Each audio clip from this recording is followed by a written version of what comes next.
what for you makes it better than the rest? What element makes it the greatest? I think, and this sounds extremely, I'm preparing myself. Here we go. extremely something. Get your big cancel buttons out, everybody. Vinny's about to drop himself in here. Get my fucking neckbeard weeby Reddit alert.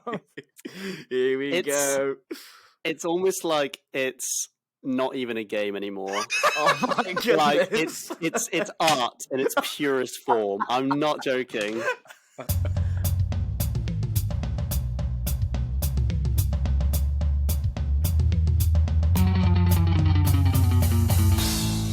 Hello and welcome back to Goats, the show where we try to find the greats of all time. I am the umpire for this week, and as always, I'm joined by my two fantastic friends and co-hosts, Vinny Middlemost and Michael Davey. Hello. How you both doing? Doing good, mate. How you doing? Well, yeah. How am I doing? So, obviously, this is a bit of a peek behind the curtain. We're recording this on a Wednesday night. Today, about mid-morning, Michael said, do you reckon we could record about 7? Yeah, about 7. We all said, yeah, that'll be fine. And the time now, 20 to 8, and I've had a bit of an evening. I'm not the best with sense of direction. I should preface this story by saying that. And I rely heavily on my phone to get to and from work, because you have to weave through all the London traffic. I'm on a bike again. My bike's been repaired. Happy days. So just as I was leaving today, my phone, which had all my notes on, by the way, for this show, has been playing up a little bit. I thought maybe I should do all my notes on a Google Doc. I didn't.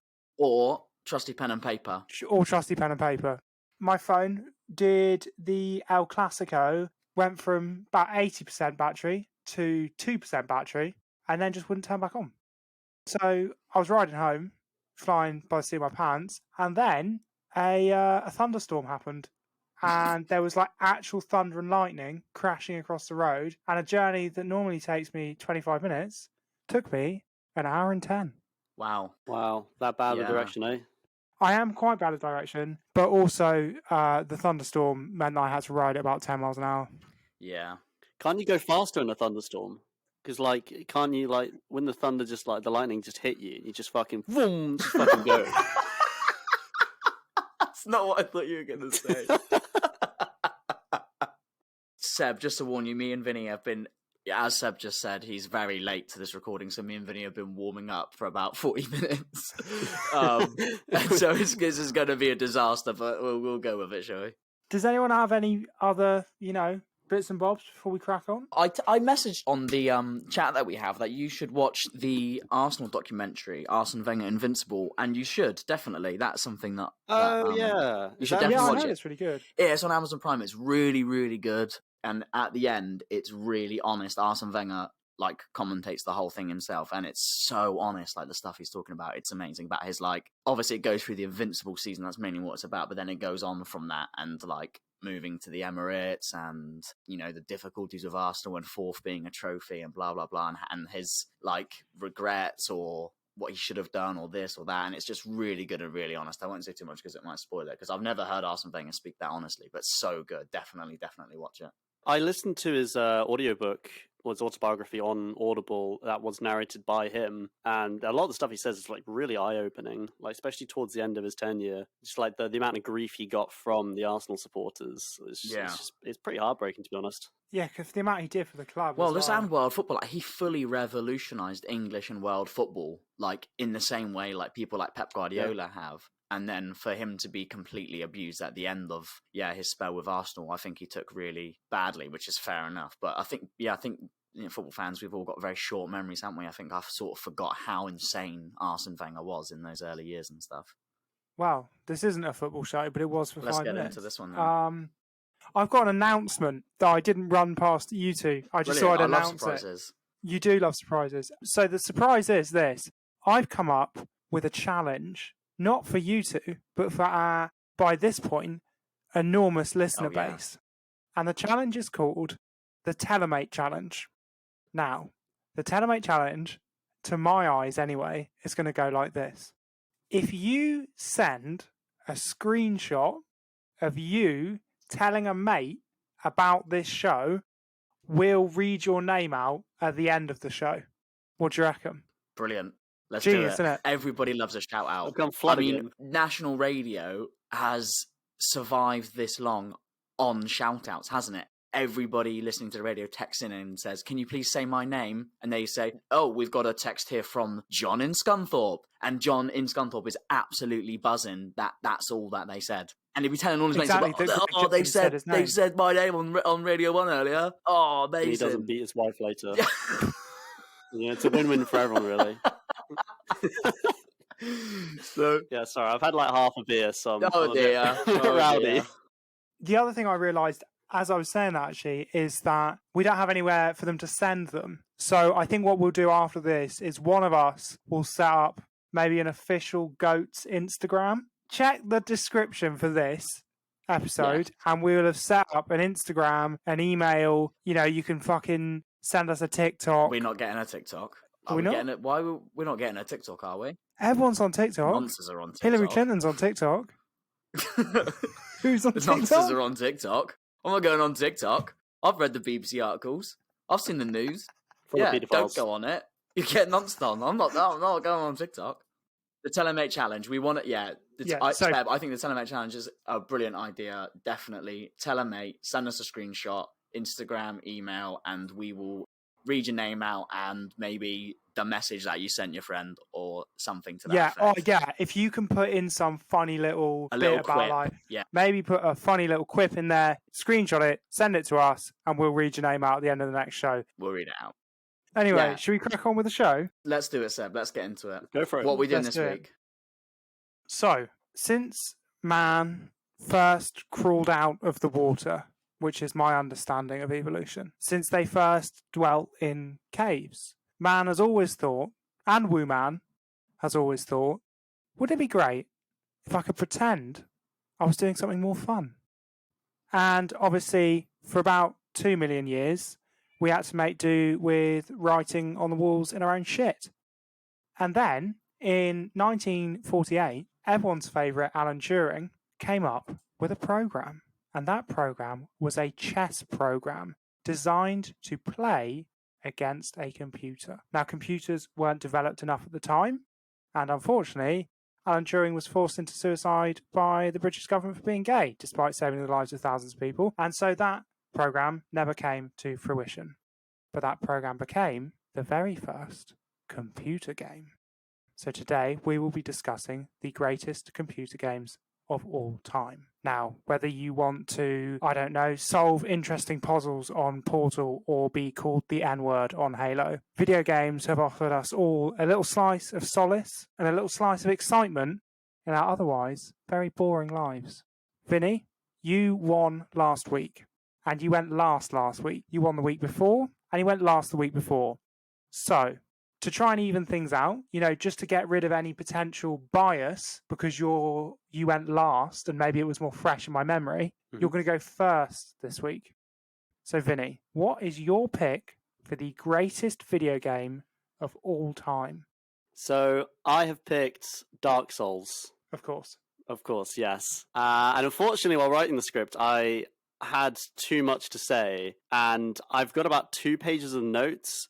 And that's about a quarter of what I wanted to say. Yeah, we're going to do a lot of freestyling. It's probably going to get really rambly and incoherent, but I think I might be able to convince you that Dark Souls, From Software's 2011 Dark Souls, is indeed the greatest game of all time. The lucky thing is that the start of this episode was so coherent that we can get away with a bit of rambling now. Absolutely, yeah. I mean, the start was so professional. It was just an absolute masterpiece. Yeah, take it away, Vinny. This ain't gonna end well. Carry on. Right, okay, so I think the best way to start talking about Dark Souls is to discuss the intro. You start the game in some prison cell, somewhere in an asylum in the north where all the undead have been corralled. Somebody in armor drops you a cell key from above, and now begins the tutorial level, which you can very easily speedrun if you've already played the game before, so it's not one of those annoying tutorials that holds your hand the entire way. A little later on, you'll find the same man in armor dying in a cell. He asks you to hear his dying tale. He tells you of a prophecy that's been passed down for generations, and a chosen undead will fight his way all the way to the first flame and relink it. What's the first flame? We'll get into that later. Thus continuing the Age of Fire. Then he gives you the Estus Flask, the game's healing item mechanic, and then dies. Later on, you find the Asylum Demon, a huge fat demon with a massive hammer which can destroy the pillars you're in. He's extremely intimidating at first, especially as your starting weapon. A broken straight sword does piss all damage to him, but you basically just have to run past him. Essentially, you find your actual good weapons later on in the level and loop back around to fight him once more in a more fair fight. And after you kill him, you finally can leave the Undead Asylum. And then a giant black bird takes you to the City of Gods, Lordaeron, which is where the rest of the game takes place. From there, you're finally free to explore the game in its entirety, and you can very easily reach endgame areas from the starting point if you do so choose. There's a lot of freedom in the way Dark Souls just gives the player just like everything to do at once, but does sort of point you in the right direction so that you don't just get completely lost. It's not overwhelming, but the freedom is like 100% there. So I guess the first thing to talk about with Dark Souls and how it differs from a lot of RPGs and other games is its healing mechanic, the Estus Flask, and also the bonfires it uses, which is basically kind of like a checkpoint system. So the Estus Flask is basically a healing potion and has a limited amount of uses, starting with 5. You replenish your Estus Flask every time you sit down at a bonfire, and you can upgrade each bonfire in the game so it gives you more Estus Flasks you can use. What this basically means is the Estus Flask grants the player a certain number of fuck-ups that they are allowed to have as they travel from one bonfire to the next, and it really gives an interesting choice to the player, where they could be really far along in a level and really low/empty on Estus, and they're not really sure where or how far the next bonfire is. This choice is really, really interesting, because not only do you replenish your Estus flasks and health at each bonfire, but every enemy in the game also resurrects at every bonfire, barring mini-bosses and bosses. So basically, it gives the player this really interesting choice where they can either turn back and rest at a known bonfire, but having to go through that exact same level all the way again, or they could keep going and try to reach the next bonfire, no matter, like, even though they have no idea where the hell it is. It could be around the corner, it could be a long way away. Of course, the first choice is the safe choice, and the player has all the freedom in the world to do that and just reset the level and attempt it again, but with the added knowledge of the layout and also the enemies. But the second choice gives the player the level of tenseness and uneasiness that makes the world feel so unforgiving and yet exhilarating. Another interesting mechanic of Dark Souls is the souls themselves. Souls are basically like the in-game currency used to buy and sell like weapons, items, armor, just general equipment from like random NPCs you find across the world. But it also works as the XP. So it gives you another interesting choice where you could say like, right, I could spend these souls on some arrows or maybe a new piece of armor or maybe a new weapon or something like that. Or I could use these souls and level up my health a bit more, or like my stamina or a bit more, like I could do a bit more damage or something like that. So the player's basically just always making choices throughout the game. It's really, really fun. Now, when you die in Dark Souls, all that happens is you respawn at your last bonfire with all your weapons and stats completely untouched. Nothing changes. The only thing that does change is that all of your souls get taken away. Now, these souls aren't gone forever, mind you. You can pick them back up again if you return to the spot you died in. But if you were to die before you picked your souls up, they do get lost forever. This all culminates in an extremely relieved feeling if you were to make it to the next bonfire with basically no Estus flasks left, half health, and a bunch of souls, and really helps give the player a real feeling of progression and accomplishment in a world that's seemingly so overwhelming in its cruelty and oppression. Isn't it really hard? Yeah, it is fucking hard. So when you think about dying, don't you just die all the time? Is it really hard? The idea of the game is basically like, you are going to die, get over it. Like, it's a lot of kind of trial and error. So you go into a new area and start killing some enemies, and suddenly, bam, there's an ambush. You might die, whatever. It's fine. You respawn pretty close to where you died. You can do that area again. You now know there's an ambush there. Okay, now you can prepare for that ambush, and then you can maybe either avoid it completely or just like kill the enemies in the ambush, and then there's, it just carries on with more and more stuff. So like the idea of the game is literally you will die, just get over it. Like, it's not the end of the world if you die, because you lose nothing unless you lost a lot of souls, but then that's where it gets like really like It's about intense learning. and interesting. Yeah. So has anybody ever done it not died? Oh, yeah. God, yeah. 100%. There's. I mean, actually, yeah. I'm doubting the skills of the modern gamer, aren't I? These guys are nuts. There is a speed run someone did where they played and beat every single Dark Souls game, and I want to say maybe also killed all of the bosses in all the Dark Souls games, which includes all the optional ones, without being hit once. Not even without dying, without being touched, without being hit a single time. That's 3 games, 3 entire games in a row. I think it took them like 12 hours or something. It's actually ridiculous. You have to say fair enough, don't you? You do have Yeah. to say fair enough. That's dedication. We say fair enough to you, man, who did that very admirable feat. I have to say, I personally actually do watch. I don't watch a lot of Twitch streaming, but one of the things I do watch is a Twitch streamer called Geekatana, and she does no-hit Dark Souls runs on Dark Souls 3. I have to say, I did know a little bit about Dark Souls, but what I didn't know anything about was the kind of lore. I wasn't really aware there was any. Like, I've played a little bit and I've watched a lot, and I've never really taken any notice of the lore or the story, and I didn't really know there was one.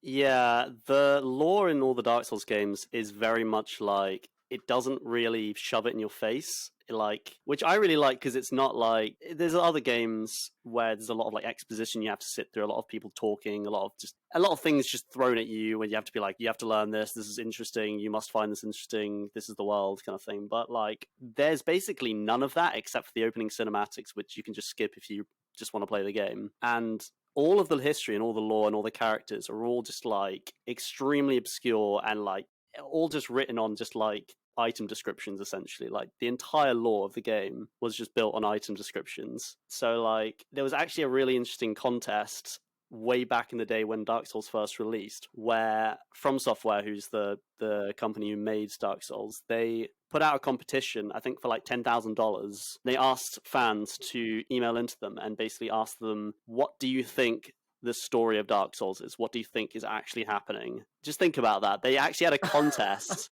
to just How get much did you people say to they won? 10,000. £10,000. So just tell us, this is an entire game. Like, there's multiple games. Well, this tell us the first story. game. Oh, after the first games, tell us the story of this. Tell us what the main character in the game has done. Tell us what's what happening. He's called, etc. Yeah, nuts. That's mental. Mad. It's very obscure. It's really, really, really cool lore, though. Really, really interesting stuff. Now, Yeah. as the umpire, it's my job to play devil's umpire. Everything you're saying is very interesting. It's very true. And it is a really good game. There is a little bit of an assumption that people who play Dark Souls are kind of, what's the word? Elitist? Bit elitist and a bit gatekeepery. And the idea that you're playing a game that the story is so complicated and difficult to understand that they ran a competition sort of backs that up. Well, Ooh. yeah. Benny, you just got murked. No. I completely agree. The community is like extremely elitist, but there is some merit in the elitism. Like, because you're saying it's the best game ever, aren't you? So... Well, no. Because the whole idea of the game, Dark Souls literally just thrives on the feeling of overcoming basically insurmountable odds and just making it to the top of that mountain. Like, I can't tell you the amount of times I bashed my head against a certain boss or certain area for ages and not being frustrated at the game, because honestly, if you know how to play, your character is extremely overpowered. Like, the rolling mechanic is very, very, very good. It comes out frame 1 and you're just basically invulnerable for 12 frames and you can spam it essentially if you have the stamina to keep up. But like, like when you die, it's your fault. Like, it's always your fault. You were just being, what's the word? You were being not cautious enough. You weren't being you're too reckless. Being too reckless, being too brash, just being an idiot, basically. I've never had a death where I thought it was the game's fault. I've always just thought, yeah, I fucked up there. I should have done that. I should have done this. And when you finally make it to the top and you finally beat that thing, oh my god, it's the best feeling in the world. It's so incredible. I've never felt it in any other game ever, honestly, and it's kind of ruined video games for me forever. It's kind of like the gaming equivalent of like a cold shower. It's very pious. Like, it's a bit sort of flagellating. You know, it's like a lot of words. These are big words, mate. I mean, a cold shower to me you have to dumb it down for me and Michael. Yeah. Do you know what I mean? It's a bit like, you know... It's a bit scary. It's a bit like auto-erotic asphyxiation. You know, when you put a belt around your neck when you're having a wank? Right. It's a bit like that. It's a bit like you're kind of getting off on how hard it is and how awful it is. A And bit. for the rush at the end is what you mean. For the rush at the end, So exactly. what you're thank saying, you. let me break down your cold shower analogy. Yeah. You're saying it's like a cold shower because a cold shower is like horrible while you're in it. But when because you it's get freezing. out, When you get out, you're like, I've done it. I've had a cold shower and it's probably good for me. And I haven't, used fossil fuels to heat the water exactly. to have that. Let's Like, you forget feel about the bit good. where I said anything about wanking. Let's just stick with this analogy. You feel good about doing something that's hard and horrible because now you've gone through that experience and you've completed it. And you're saying that's what Dark Souls is like because it's so difficult. You're like, oh my God, I'm never going to do this. But the dopamine rush at the end when you do it, it's like just so worth it. It was worth the pain for the pleasure at the end. That's exactly what I was saying. Yeah. Yeah. Well, also the thing is, the game really isn't that hard. Like, I'm just going to put it out there. Fuck off. No, here he goes. Because you're the master. There are ways of making the game a lot easier on yourself. Like, Cheat. genuinely. You could, explore around, find new items, find, more souls. You could, literally just upgrade your weapons so you can get really good weapons. And, there's a lot of really overpowered weapons in that game that could just destroy bosses. You could also summon NPCs to help you with boss fights. You can summon other players to help you with boss fights, which completely trivialize boss fights. You could use sorcery, which is just so broken and overpowered. I don't understand why they shipped out sorcery in that state, but it's there. There are ways of making the game easier if you're having a hard time. And honestly, anytime I have used those ways after being frustrated, I always felt like I just felt a bit cheated. I felt like I didn't really deserve that. You felt like you got 3/4 of the way through washing your hair in a freezing cold shower and you couldn't handle it anymore, so you just turned the hot tap on. Yeah. Yeah. So I've done most of the hard work, but I couldn't finish it. Just quick little blast of heat before I get out. Yeah.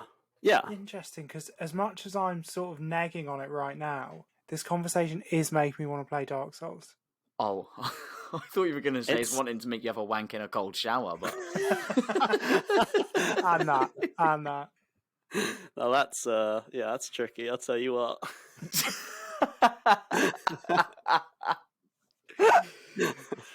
Fucking hell. Do you have anything left to defend Dark Souls as the greatest game? Because you've talked a lot about what you think makes it enjoyable, and you've talked a lot about why it's the best game in terms of reward. But what for you makes it better than the rest? What element makes it the greatest? I think, and this sounds extremely I'm preparing myself. Here we go. Extremely something. Get your big cancel buttons out, everybody. Vinny's about to drop himself in it. Get my fucking neckbeard weeby Reddit alert. Here we go. It's almost like it's not even a game anymore. Oh my goodness. It's art in its purest form. I'm not joking.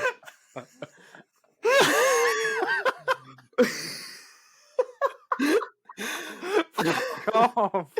I mean, God. I don't agree, but you've never played it, so no. But Vinny, I'm about to defend you here. I was gonna say was, he's got a point. I think video games are media. If a film and a song, they're media. If they can be art, I think video games can be art as well. I think it takes an artist to draw the animations and think up all that. So I think that video games could be considered art. If me splattering paint on a wall is considered art as well, definitely games can be considered art. So I agree with you there, Vinny, but I don't necessarily agree with your statement. No, do you know what? I think Dark Souls is a fantastic game, and also I feel kind of guilty because I'm bashing on it for comedy value, but I do watch a lot of people do Dark Souls runs, and I do think there is something, especially once you've played it. I personally definitely feel that watching someone play Dark Souls well is as enjoyable, if not for me more enjoyable than actually playing it. Like watching someone just killing it and doing everything so right is very impressive in a way that I don't think watching someone play The Witcher, which I personally is one of my favourite games, The Witcher 3. I wouldn't watch someone else play The Witcher 3, but I would watch someone else play Dark Souls in the same way that I might watch someone else do keepy ups. You know what I mean? Yeah, it's a difficult game. You admire the skill because you understand, Yeah, like, There the is definitely difficulty like or a whatever. real skill Yeah. to playing Dark Souls, and like I think that is actually, to be fair, one of the things that maybe gives Dark Souls. And I don't think it has a bad reputation. I think it has an incredible reputation. They just like Yeah. From Software. I mean, they're like, God, this is the weebiest shit I'm going to say all day. They're like the Tarantino of developers. They haven't really put out a bad game, really. Like for the last like 10 years, they've only put out critically acclaimed games.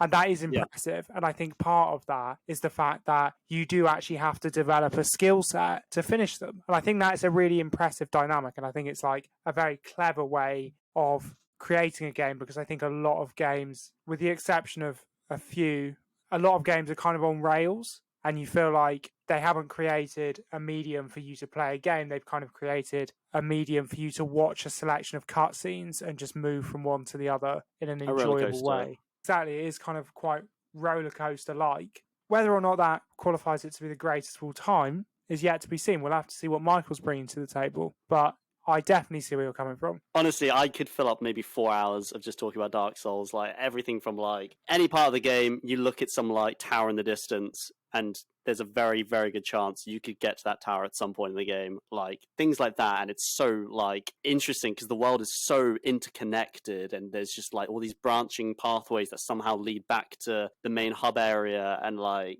it's the way it's like the level design is just, it's so beautifully crafted and just wraps around so like neatly and nicely. It's really, really fun to like discover these like shortcuts and realize, oh shit, I'm back here. I didn't realize I was like even in this area at all. And it's all to scale, like 100% to scale. It's just so impressive. Would you describe it as open world? Yeah. It's not open world like Skyrim or like a Ubisoft game like Far Cry or even like Elden Ring. Like Elden Ring is open world for all intents and purposes, but it's got open world elements. I mean, from like the start of the game, you could pretty much go kind of anywhere you want, but there is only kind of really, it's fairly linear really until the midway point, and then suddenly opens up, and then suddenly you can go anywhere you want. It's got elements of open world. I wouldn't classify it as a strictly open world RPG though. Interesting.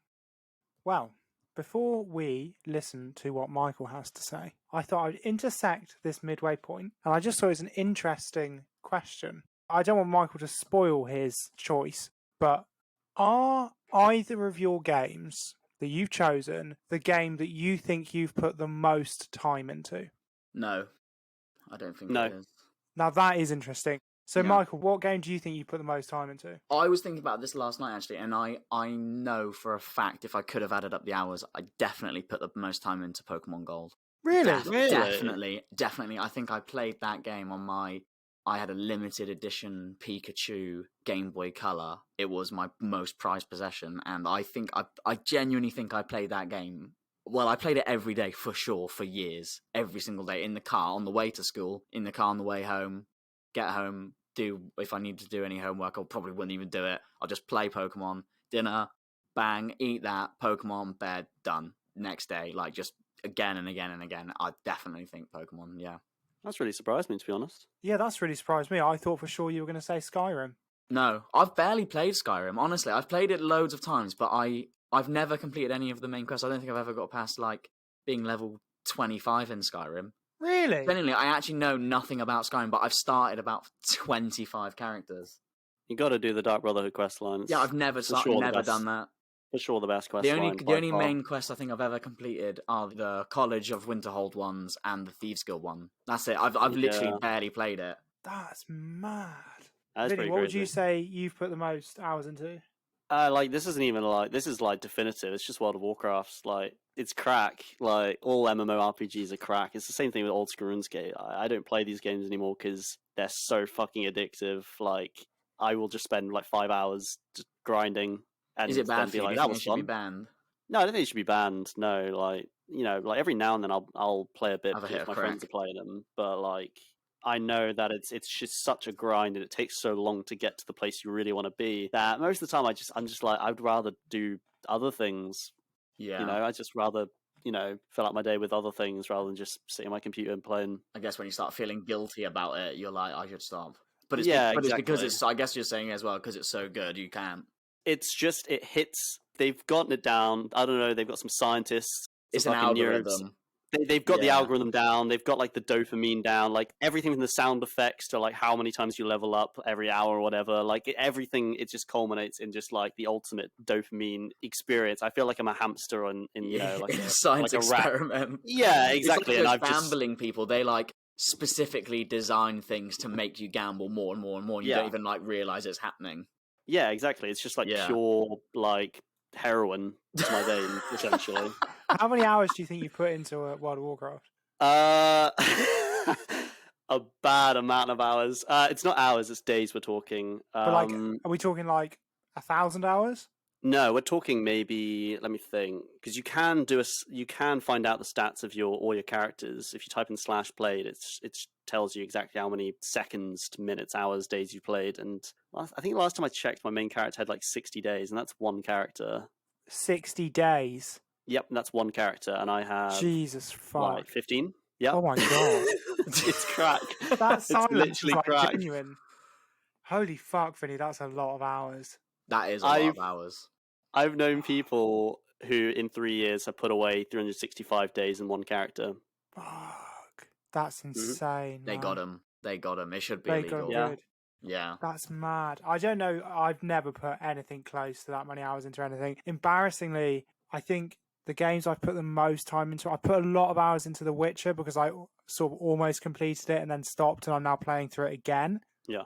And oh god, this is so embarrassing. Oh my god. It's not like a porn simulation or something, is it? No, it's not a porn simulation. Because just the last couple of episodes, the things Sexy you've been coming out Did with. you play sexy flash games when you were a kid, though? No. You didn't play sexy flash games? You didn't? What? Surely. Well, I played Flash games, but I didn't play sexy. My computer was in the living room. We had a so was family mine. computer. I just didn't have fucking a risked it. Oh, Danger wank, mate. Danger wank. They're the best wanks. I know. I don't know if I even know if I wanked. I just kind of did it. Yeah, no, I definitely did not with my... It was back in the day when you had to have a family computer. I didn't have a computer in my bedroom or anything like that. You've never played sexy flash games? No. God, that's a whole world that's going to open up to you. Oh, no. Or what, Flash isn't a thing anymore? No, Flash is dead, so Yeah. that ship has sailed. God. Are we all ready? Are we all sitting comfortably? Are we ready, Michael, for you to tell us what you think is the greatest video game of all time? Yeah. Well, no, not well. In typical video game fashion, I'm going to sort of cheat a little bit. I hope that's all right. I actually don't really care if it's not, because that's part of it, isn't it, really? So I've not really picked one particular individual game. I've sort of picked an entire franchise, but I'm going to asterisk one of those installments in that franchise sort of as my favourite. Is that all right? Interesting. Like I said, Yeah, I don't really care if it's not, but God, so bloody that's hell. what's happening. Bad So, boy Michael's come out to play. oh yeah, this is, none of this nerd shit, none of this majors and shit. I'm getting my Chad hat on right now, all right? Sorry to all the Chads who are listening. I'm sure there's loads of you, but this is what's happening. So I have gone with Call of Duty. Of course. Asterisk Modern Warfare 2, probably as my Wee, wee, favourite.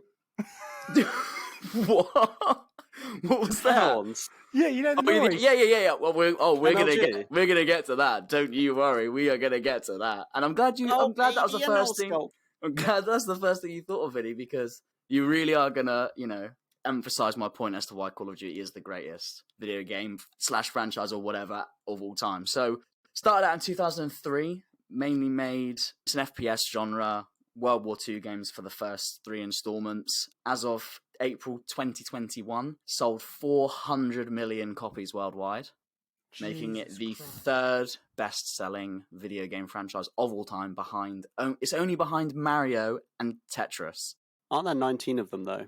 I didn't count how many there were because there's a lot of spin-offs and stuff as well. And like we said I think there earlier, are 19 of them. they released it on the Nokia as well. There's a What? version. Yeah, there's a version on Nokia N-Gage, which was like a weird Nokia smartphone game console they released in 2003 or 2002. What? Only ran for a year, so This is blowing my mind. yeah. So you could also get it on BlackBerry as well. What? And Android. Yeah. You can play Call of Duty on your BlackBerry? Yeah. People have Blackberries. Yeah, not anymore, obviously, but you could do back in the day. That's blown my cock off. Yeah. So, yeah, 400 million copies sold as of last fiscal year. That's going to go up massively this year because they released a new one this year like they do every year. 5 of the top 50 best-selling video games of all time. Now, also, that list includes downloads as well. So it also includes free-to-play games. So, like, PUBG is quite high on there. But there are 5 of the top 50 are Call of Duty games. And if you exclude PUBG because it's free-to-play, Call of Duty Modern Warfare 2019 is the best-selling FPS game of all time in 19th. So... What? So the most recent Call of Duty is the best selling of all COD time? 2019. What's the that? Modern Warfare 2019 that Warzone was based off is the best-selling FPS game of all time, yeah. Is that just because of Warzone, though, surely? No, because Warzone's free to play. But does that count in the statistics? I don't think it does. Are you sure I on didn't even know that game did that well. It did amazingly well because it was a return to the Modern Warfare series. It was a return from like jetpacks and flying around and a lot of the negative reception. It really revitalized and gave Call of Duty a massive resurgence. Hence why Warzone's so popular as well, probably. Because Warzone wasn't the first battle royale they ever did, but it just happens to be the most successful. Well, it was battle royale, but in COD form. COD's extremely popular, so it's like you're going to have a lot of people jumping on that, especially because battle royales were. What I mean is they had battle royale royale in the installment before that. Yeah, they did. Oh, that. did they? Warzone wasn't the first one. Yeah, there was another one, but it wasn't very popular. But yes, it holds the world record, obviously, for the best-selling FPS genre of all time as well. So that's where we're at. You know, they mainly released World War II games from 2003, but in 2007, Call of Duty changed the game industry forever with COD 4 Modern Warfare. It's probably a lot of people's favourite COD game of all time. It introduced Call of Duty to the modern setting to compete with Battlefield 2. Call of Duty was never going to be the same again. It was never going to be a successful World War II shooter ever again. It was always going to be people wanting a modern shooter, not a futuristic one, just set in the modern day. That's always what people beg for when they think of Call of Duty. It introduced an amazing campaign, a really immersive campaign with a great storyline, grounded in semi-reality. It was quite gritty and stuff. It had amazing, memorable characters like Captain Price and Soap McTavish. Everyone fell in love with these guys. And the multiplayer was revolutionary as well. Introduced kill streaks into it, so 3 kills for a UAV, 5 for an airstrike, and then 7 for attack helicopter. So introduced rewards for not dying and getting kills in a row as well. Really changed the game for the arcade shooters as well at the time. And most importantly, introduced the creator class and the perk system, which every single Call of Duty game has had as its absolute foundation going forward. And to be honest, since COD 4 and Modern Warfare 2, it's never really been done as well as in those 2 installments. There's been different variations of it, and they've tried to spice it up loads of those times, but really, all you want is your primary, your secondary weapon, pick an attachment, 3 perks, a grenade, away you go. That's what COD is. It's bare bones. It's boots on the ground. It's just run around, shoot people, kill people, die, do it again. It's just rinse and repeat, dopamine, bang, bang, bang. None of this complicated lore shit. You win 10 grand if you can figure out the story of it. No. Here's a gun. Go and shoot someone. It feels great. Fantastic. So that's COD 4. Fast forward a couple of years. 2009. Wow, the big one. Modern Warfare 2 is released. It was pandemonium. We were all at school when this happened, so we all know how big that game was when it came out. It was insane. Everybody was playing it at school. All the nerds were all playing with all the cool kids, and everybody was friends, and we were all on Call of Duty. Were you a nerd or a cool kid? I was probably neither. I was probably just one of the annoying ones in the class trying to be funny. Well, you weren't smart enough to be a nerd. No. And you weren't cool enough to be a cool kid. Yeah. So you were kind of just, like the in-betweeners, Well, no, they're well down the pecking a order. loser. What? You are a loser. So I'm like almost one beer wow. deep. But even if I was a loser, Vinny, it didn't matter when COD Modern Warfare 2 came out. Everybody, the losers would be best friends with the cool kids. So you were best friends with the cool kids? Yeah, everybody was having a great time over Just that one Xbox day. Live. We'd all plug our headsets in, get home from school, headset in, away we go. Let's have some fun. I actually remember, I'm pretty certain it was Modern Warfare 2, the day it released. Do you remember Mr. Baker? I don't know if actually no, he was our head of year, actually, my bad. But anyway, our head of year came into one of our classrooms and they like asked the teacher if a couple students were missing. She said yes, and he was like, right, okay. And basically, it was just because like I think like 20 or 30 kids in my year basically just completely just Bumped because it off. released, they just completely they ditched school basically, and then got into a lot of shit for it. But like, I mean, it shows how big it was really at the time. You had to. I mean, I remember Tesco doing a deal. It was, I mean, video games, everyone talks about how expensive they are, but even back then they were like 45, 50 quid or whatever, weren't they? You know, and as a kid, you know, you're like, what, 13, 14, you don't have any money. So on the release day of every year when Call of Duty released, Tesco would do it for £27. Every single year, I'm like, oh, Dad, you know, get down and get it for me. And you'd go down and get it for the super cheap Tesco deal. So yeah, it was big. You would bunk off school and play it all on day one because you had to. Like I said, it was absolutely massive. It's still, to this day, one of the best-selling FPS games of all time. It had a lot of controversy, a lot of iconic moments. It was in the news all the time, mainly for the No Russian mission, where in the campaign, again, it took the campaign from COD 4 Modern Warfare and just elevated it again, putting more twists. It was more gritty. It was the same characters that you were following, went on from the story, but just took it up another level. In the No Russian mission, you're playing as a CIA operative. You're behind enemy lines with the Russians, and the mission is just to exit out of an elevator. The main bad guy, Makarov, tells you, remember, no Russian, don't speak any Russian. We're about to commit a terrorist act and we don't want anybody thinking it was Russia. And you just go through the whole mission shooting civilians in an airport. That is the objective of the mission, and it caught a lot of flack. Maybe rightly so, you know. You can choose not to shoot anybody and still complete the mission. You don't have to kill anyone, but it's all still happening around you. It was really, really controversial at times. Maybe one of the most controversial moments in gaming, I reckon. It just put it on the map even more. It was absolutely huge. It was absolutely everywhere.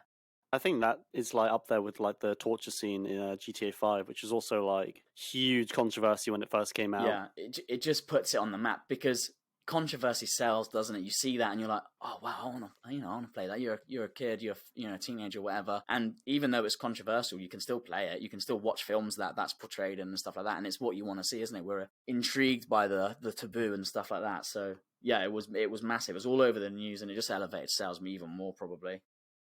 It not only took the campaign Supernova, it expanded on the multiplayer as well. Briefly go over, but it just more weapons, more attachments, more kill streaks. Introduced the chopper gunner, the AC-130, the legendary tactical nuke as well, which we'll get into a little bit more later on when I go through the gameplay. But the multiplayer experience of Modern Warfare 2 was like nothing else. Quickscoping. Do I need to say more? 360 MLG no scopes. For those listening who maybe don't know what that is, there is nobody wanna listening who explain doesn't know what that is. there could be. Okay. My mum could be listening. I hope she's not. I bet she knows what a quickscope is. It was sniping. It was like using a sniper rifle, but not as it was intended. It was like jumping around like a fool, trying to do trick shots that you'd seen on YouTube montages where you're trying to snipe someone from across the map without looking down the scope. You know, not very sneaky beaky like an actual sniper laying down in a bush and waiting for your target to line up. You were just trying to scope in as quickly as possible and get the shot off. And it was a culture, it was a movement. Everybody was trying to do it. If you weren't trying to quickscope, you weren't really playing Call of Duty, were you? It was everybody's trying to do it. It's not actually the easiest thing in the world to do. And it was just a movement where everybody was doing it. It was huge. So going on from Modern Warfare 2, the series kind of takes a little bit of a downturn. But like we said, Modern Warfare 19 came out 2019, a reboot of the Modern Warfare series. Amazing graphics, amazing grit. That's got some really big moments in the campaign as well. It's got a moment where you're playing as a child soldier and you have to, some bloke, Fuck off. well, not really a child soldier, but you're a kid in a war zone and there's like a bloke, an enemy guy who's coming into your house. He like kills your father in front of you and you have to like crawl around underneath the air ducts and stuff and you pick up a screwdriver and you kill this guy. Also like protect your brother and your dad and stuff, and you're like playing as like an 8-year-old girl or something. So it's really gritty, really controversial, but it's really good. The storyline is really in depth. The graphics and the weapon animations are unbelievable. They're, highly praised as some of the best in the FPS genre ever. They are so good. And like I said, it took it massive sales, best-selling FPS game of all time. Warzone spawned from it. We all played it during the pandemic. It's absolutely huge. Warzone has completely taken over battle royales, which are the biggest gaming genre at the moment, aren't they? Fortnite's huge. Fortnite have had to change their like model way of doing things. You're not allowed to build in Fortnite anymore, are you? What I heard is that they took away the building mechanic for like a week or two, and most people who play Fortnite are all 13-year-olds who all just know how to build, and like that's where all the skill comes from. So they all complained about it, but for the people with finer tastes, people who played other games, not just Fortnite, they were like, this is actually better. Yeah. But I think they went back on themselves. But it's because of COD, But, because in COD there's none of that, is there? And it's all about gunplay and everything else. Like, I feel like it's had an impact because Warzone has taken away a huge amount of that player base because it's so good. And because, like you said, Call of Duty is so popular and it's got mechanics like creator class and stuff that you don't get in other battle royales. You're not just trying to find the best loot. You can bring your own loot. You can level up your own weapons and customize it to exactly how you want to set it up and bring that into the battle royale with you. So yeah, and Warzone's been hugely popular, and even now it's still really popular, and it's gone massively downhill since Modern Warfare 2019. But it's still like one of the biggest games going right now. You know, on Twitch, it's one of the most streamed games every single week. It's absolutely huge, even now. So that's just an overview of Call of Duty. What I want to do now is go into a little bit more of the actual gameplay. So, like I said, the campaigns, some of them are absolutely great. The Modern Warfare trilogy, COD 4, MW2, and MW3, there's got a really great storyline where you follow Soap, Roach, all these memorable characters. You're trying to fight Makarov throughout pretty much the whole thing. If you haven't played it, it's just a genuinely really gritty story, which you don't get with a lot of Call of Duty games nowadays, or a lot of FPS games in general. I don't know if you've ever played any of the Battlefield campaigns, but they're pretty lackluster. But with COD, if I was buying a new COD back in the day, I'd probably play the campaign first before even touching the multiplayer because they were that good. I just wanted to play single player on an arcade multiplayer game. It's quite a rare thing, so they really nailed a lot of the campaigns. They're really, really good. Really good cinematic action mixed in with good gunplay, some really memorable missions. The sniper missions are really good. The no Russian mission is just mind-boggling that they can get away with that. The bit where General Shepard betrays you and shoots you in Ghost and burns your bodies. Wow, that's a brilliant twist. Everybody loves that. And Modern Warfare 19 as well, highly praised for its campaign. But like I said, I would usually play it first, but that's not the highlight of Call of Duty gameplay. The highlight is the multiplayer. It's an arcade shooter. It's just run and gun mainly. It's just boots on the ground. That's where it's best. It's just, here's your weapons, bring them in, 6v6, let's go. Let's have a fight in the same maps that we're used to every single time. It's just go again and again and again. And it's just grind. Better attachments. How does this gun feel? How does this one differ? Assault rifles, shotguns, snipers, secondaries, launchers, everything. Grind for camos, grind for attachments, grind for prestige, grind for ranks, grind for titles and emblems that you can show off to your mates, or your achievements and accomplishments. It's so much to show off. There's so many things you can show everybody. There's such a big community. It's just so repetitive, and you might think is that a good thing? I was just gonna say, you might think that's a bad thing, but it's not, is it? Because people sink hundreds and hundreds and hundreds of hours because it's just grind. It's mind-numbing fun. It's not. It's just. They're going to put that on the next box, I reckon. They should, because that's what it is. At the end of the day, you just want to chill out. Brain dead fun. Yeah, you just want to shut off from the world. Brain dead fun for brain dead people. Yeah, you want to shut off from the world. You might be tired. You're like, oh, I can't be bothered. I'm just going to plug this in and go. It's just bliss. You don't got to think about nothing else. Just what's in front of you. Lovely. Don't you think that's bliss? For 400 million people, it is. I think in terms of scale, it is very popular. To play devil's umpire again, What I would ask you is this. Do you not think that Call of Duty maybe appeals to the lowest common denominator? It's not the best game for someone, but it's a great game for everyone. Yeah, this is gonna sound stupid as I'm arguing it's the greatest game of all time.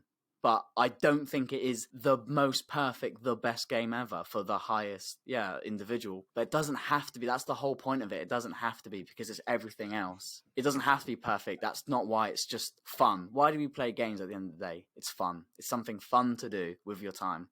It's just pure fun. It doesn't need to be any more complicated than that. It's just pure fun. I played a shit ton of World of Warcrafts, and I didn't feel like I accomplished anything. Yeah, but and that was very brain melting, brain numbing fun, whatever you call it. But this isn't like brain numbing fun to that extent, is it?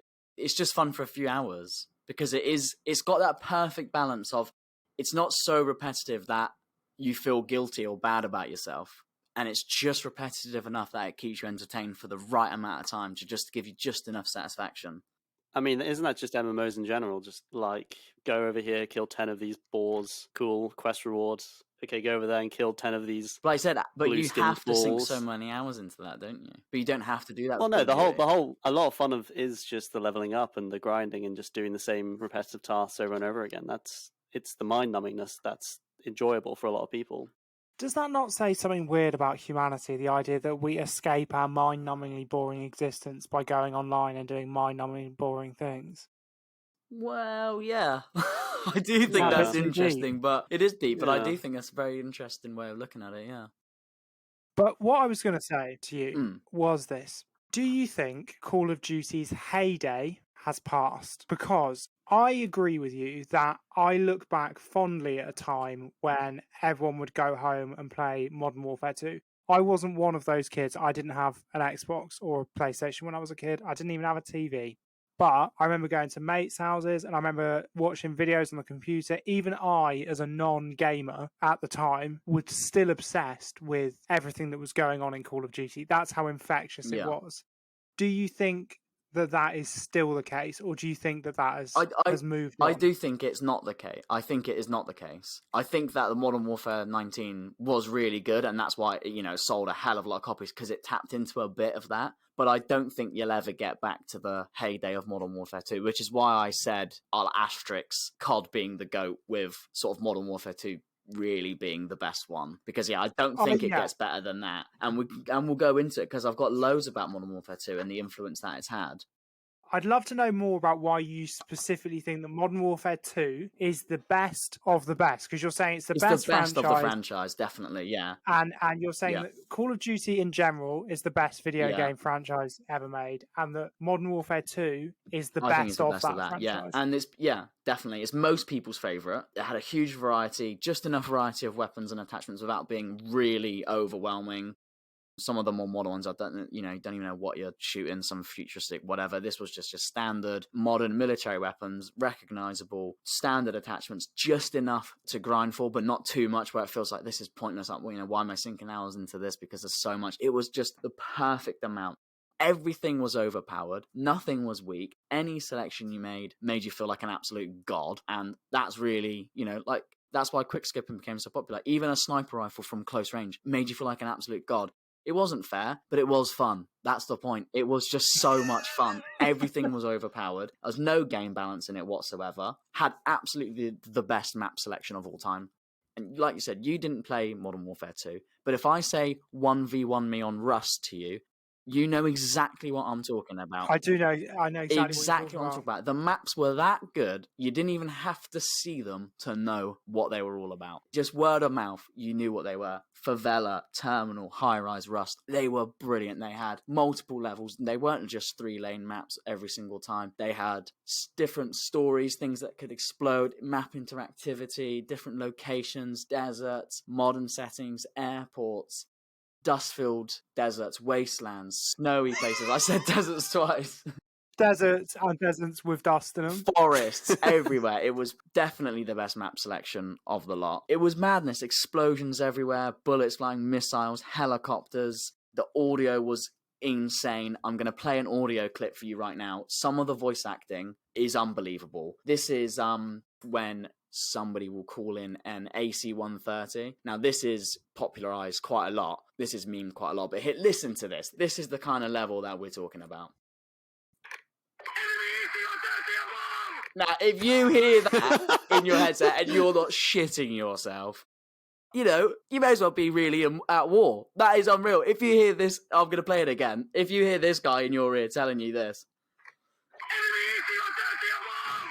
it's unbelievable. The voice acting is insane. It's crazy. It's just pure.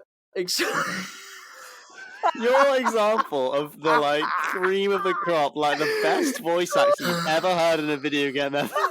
It's a 2-second clip and someone screaming down the microphone. All I can hear is just clipping because it's so loud. Exactly. Do you think war's quiet, Vinny? I don't think so. I think it is enormous. I think that's exactly what you would hear. It's immersive. Don't tell me it's not. Sorry, since when was no scoping, 360 no scoping, fucking Boy, immersive? don't chat shit about 360 no scope, and we're getting onto that in a minute.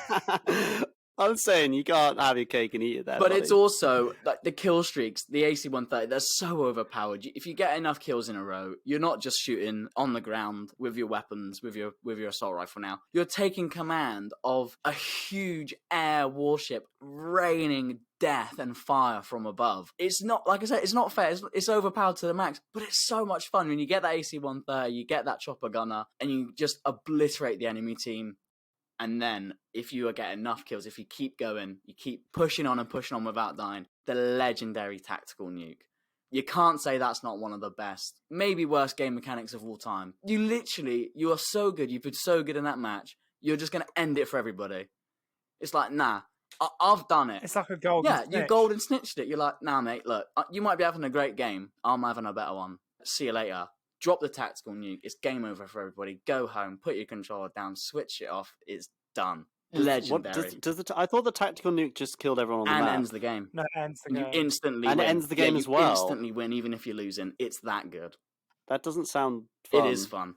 Getting the nuke is the It sounds best thing like ever. you said it sounded like with the golden stitch though. It's like, yeah, we're winning, and then suddenly the other team gets the golden stitch. Oh, okay, they've won. Cool. It's not fun. Well, that was Vinny, pointless. this is the whole point. It's not fun for you if you're on the receiving end, but if you're getting the nuke, it doesn't get better than that. It just doesn't feel, Getting a nuke on it doesn't Modern feel Warfare fair. 2, it doesn't get better than that. Dark Souls cannot compete with getting a nuke on Modern Warfare 2. It cannot. It cannot. It categorically cannot. Well, one is mostly a single player game. No. The other is mostly a multiplayer No, game. it cannot. My next title, Influence. This is getting intense now. This is. I'm gonna defend this to the death. What do you mean, dribble? It's true. Influence.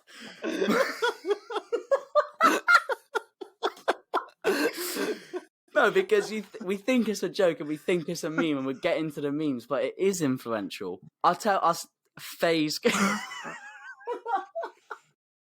No, it is influential. I fully agree. What influential? FaZe Clan I fully and agree with that. Optic I fully Gaming agree. are the two biggest competitive gaming teams, industries, franchises, companies, whatever you want to call them. They are like taking it to another stratosphere. They both started by quickscoping montages on Modern Warfare 2. That is humongous, the way that they have gone from 360 MLG no scopes, it's all a meme, it's all a joke, to genuine careers in elevating esports to something that might even be in the Olympics. I think COD put esports in the Olympics. I said it, it's there. There's a case for it, you can't deny that. You can. You can't. No, I'm telling you. If FaZe are at the Olympics, you can't. A FaZe at the Olympics? They might be. They might be the biggest American team. There might be members from FaZe or Optic in the American Olympic team. Why not? If esports gets in the Olympics, why wouldn't they be? No. What is talk? Well, they're trialing esports at the Commonwealth Commonwealth Games, aren't they?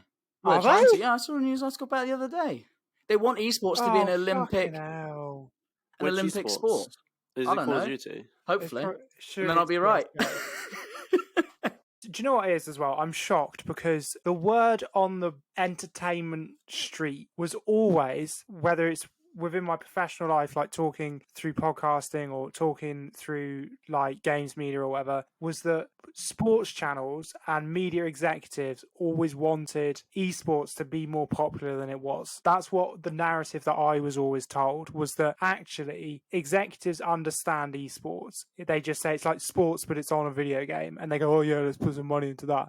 But like actually the figures and the engagement is never as high as people want it to be. However, if they're talking about putting it into the Commonwealth Games, that has to have changed. Yeah, do you know why? Modern Warfare 2. Oh, fuck off. Do you know what? It's not true. Do you know why YouTube is so popular now? Smosh. Modern Warfare 2. No. Are you going to go through? Do you know why? Do you know why gaming is so big on YouTube? All the most popular, the videos that get the most views on YouTube now are gaming videos, aren't they? Yeah. Let's plays and stuff. Is it Minecraft? No, Let's Plays moved to Twitch. It's not as big a thing on YouTube. But it all started, even Twitch, all started because of 360 no-scope montages back in 2009, before Twitch even came out. In the infancy of YouTube, everybody was watching Only Use Me Blade. and classic do remember montages it. and stuff like that. Exactly. And No. videos like Mum Get the Camera. I'm going to play it for you now. Oh, God. You would have heard this before, but Mummy! this is classic. Okay. Oh! Oh my god! Oh! Oh my fucking god! Oh! Oh! Oh! No! Get the camera! Mummy! Mummy! Oh my god! If that doesn't you just hit an amazing trick shot, by the way. If that doesn't scream greatest game of all time, I don't know. I don't know what will. Oh, God. Do you not remember those times though? Those screaming do. videos. No, do you remember- That elevated YouTube to the popularity that it is now. What is it about Call of Duty and screaming? I don't know. But that's how it started, and it's changed the world. I think what it is just most of the people who played it back in the day were about 12 years old. So Exactly. Hormones running high and whatnot. Yeah, and it elevated streaming and Twitch, and it created esports. Everything. It all started with those montages. I don't. And you know what? No, Halo was no. Halo was a bigger Halo was the definitive FPS esport. And before that, Quake was the fucking definitive esport for FPSs. So you can't say anything Call of Duty related invented FPSs on esports. Either fucking or just esports in general. Right, I'm angry. No. Listen, No. Wait. I'm with Vinny here, and God Christ, I'm annoyed with both of you. Vinny was just fucking 45 minutes of him tossing off about how difficult it was, and yours is making outrageous claims about the influence of Call of Duty on our entire society. Yeah. In my mind, the esports FPS baton goes Quake, Halo, Counter-Strike, the other one, Counter-Strike Source, Counter-Strike Go. I'll give you that, but COD has phase and optic, and they're bigger than all of those, and that's a fact.